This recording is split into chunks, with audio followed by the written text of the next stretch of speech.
हरिओम। आप सभी योग प्रेमियों तथा योग साधकों का डॉक्टर सहजीज international Jain yoga IESM foundation की तरफ से मैं डॉक्टर रामरानी हार्दिक स्वागत करता हूं।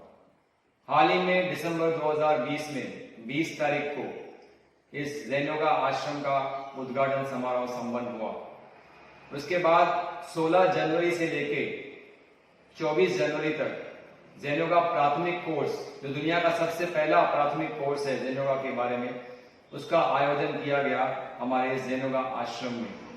इस आश्रम के इस कोर्स में लगभग 25 साधकों ने हिस्सा लिया।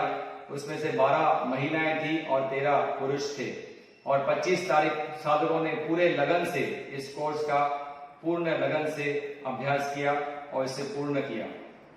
जैन योगा ये जो प्राथमिक कोर्स है, ये डॉक्टर सहर जी द्वारा लिखा गया एक किताब है जैन योगा, उस पर आधारित है। जैन योगा यह किताब डॉक्टर सहर जी ने इंग्लिश में लिखा है और उसी का हाल ही में हम लोग ने हिंदी में रूपांतरण किया और अष्टांग योग इस नाम से इस किताब को प्रकाशित किया गया। जैन योगा जो ये प्राथमिक कोर्स है वो डॉक्टर सहर जी द्वारा लिखा गया इस किताब का भाग 1 है, उस पर आधारित ये कोर्स रचा गया है। इस कोर्स में डॉक्टर सहर जी बताते हैं कि जैन योगा का मतलब क्या है। तो जैन योगा ये जो शब्द है, ये जैन और योगा 2 शब्द आते हैं इसमें। उसमें जैन ये बौद्धों का शब्द है और योगा ये हिंदुओं का शब्द है। तो जैन योगा का मतलब होता है ध्यान योगा। जब ध्यान शब्द भारत से चाइना की तरफ गया तो वो च्यान हो गया और जब ये जापान पहुंचा तो उसको जैन नाम दिया गया। तो जैन योगा का मतलब होता है ध्यान योगा। तो ये जो कोर्स है, ये जो किताब लिखी गई है डॉक्टर सहर जी के माध्यम से, वो भगवान बुद्ध के द्वारा दिया गया आर्य अष्टांगिक मार्ग तथा पतंजलि मुनि के द्वारा दिए गया अष्टांग मार्ग पर आधारित यह किताब लिखी गई है। अब ये किताब के आधारित ये जो प्राथमिक कोर्स है जैन योगा का, उसका हमने आयोजन पहली बार दुनिया में हमारे इस आश्रम में शुरू किया।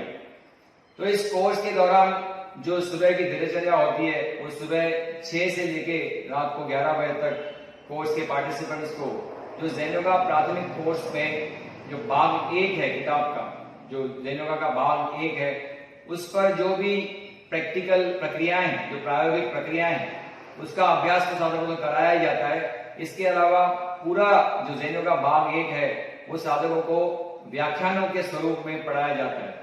लगभग 8 दिनों के इस रहवासी शिविर में 29 व्याख्यानों के माध्यम से यह पूरा किताब कवर किया जाता है। इसमें प्रायोगिक प्रक्रियाएं जो है, वो जैन योगा में जो आधारित प्रायोगिक प्रक्रियाएं इस शिविर में सिखाई जाती है, वो है सुबह की वार्म अप प्रक्रियाएं, फिर आसनों का अभ्यास, उसके बाद ब्रीदिंग एक्सरसाइज जिसको कहते हैं refining breathing exercise, 3 step rhythmic breathing का अभ्यास, ड्रिफ्ट वॉचिंग का अभ्यास, प्रिज्म वॉचिंग का अभ्यास, जैन योगा के 11 महावाक्यों तथा सेरेनिटी प्रेयर यानी शांति प्रेयर का पठन और इसके अलावा वॉकिंग विद अवेयरनेस का अभ्यास इस कोर्स के दौरान ये प्रैक्टिकल प्रक्रियाएं साधकों से कराई जाती हैं।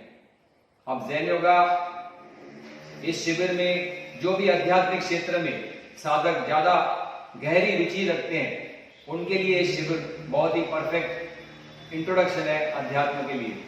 इसके अलावा ये जो शिविर का उद्देश्य है, यानी जैन योगा का उद्देश्य है कि मन को गहराइयों तक समझ के और मन का जो मस्तिष्क के साथ संबंध है उसको गहराइयों से समझ के मन को इस तरह से तैयार करना है जैसे वो ध्यान करने योग्य बने। तो मन को ध्यान करने योग्य बनाना, एकाग्रता के काबिल बनाना, यही जैन योगा का प्रथम उद्देश्य है, प्राथमिक उद्देश्य है। तो आप सभी साधकों से निवेदन करता हूं कि यह कोर्स जो पहला समापन हुआ है 24 तारीख को, अब एक नया कोर्स हम लोग शुरू करने वाले हैं 20 फरवरी से लेके 28 फरवरी तक। यह जैन योगा प्राथमिक कोर्स का दूसरा कोर्स होगा और इस कोर्स के लिए जो भी आध्यात्मिक क्षेत्र में साधक गहरी रुचि रखते हैं, मैं उनसे निवेदन करता हूं कि वो इस कोर्स में जरूर हिस्सा लें। और इस कोर्स में अगर आपको रुचि है और इसको आपको ज्वाइन करना है, तो अधिक जानकारी के लिए और कोर्स की डिटेल के बारे में अगर आपको जानकारी चाहिए तो हमारे साधक हैं श्री मनोज माखीजा, जो इस कोर्स के कोऑर्डिनेटर हैं, उनसे आप संपर्क कर सकते हैं इस नंबर पे 9260535455। हरिओम।